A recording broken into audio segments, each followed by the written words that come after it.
Zofa Thalaite hnena thurawn phua tu kelal shuai tluanga o nang mizau tlangwal iwang lai hian tuai su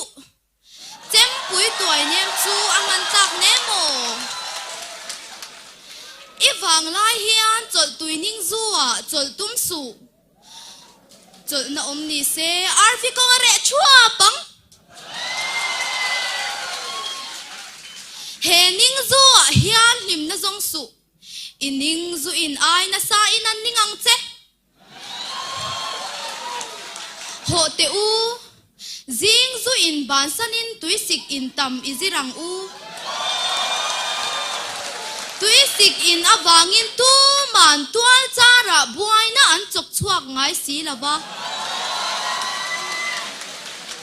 o nang mi zau mi pa fa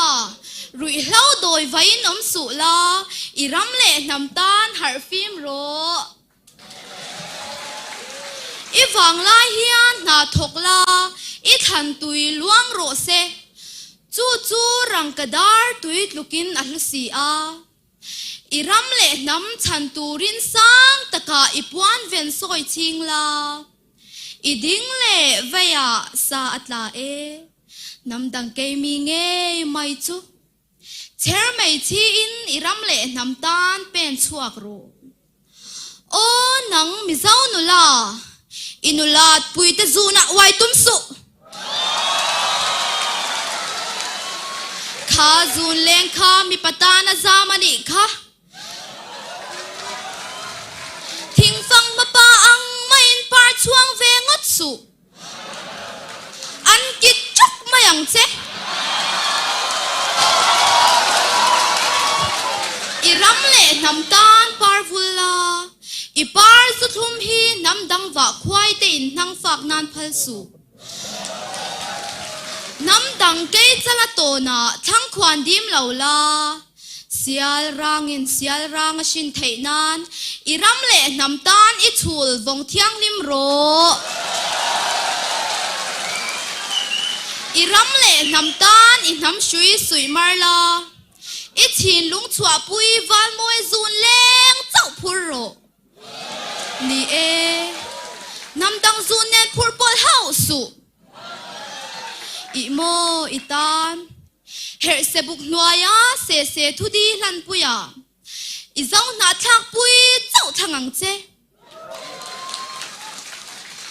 o nang zo faleng YMA inai awang hian limin zuang ro I beng pelin zuang la zukla pangdam kong kan zuanin zuang ro ring takin zai la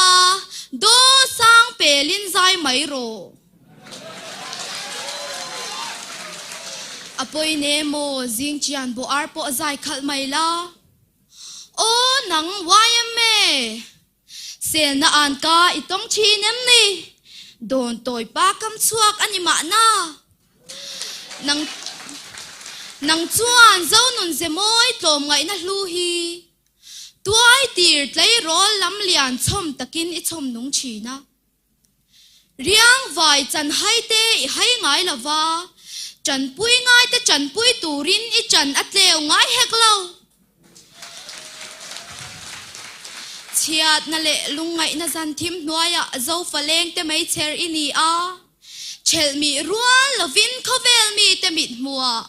I eng zual zel don si YMA vul zel ro se kalome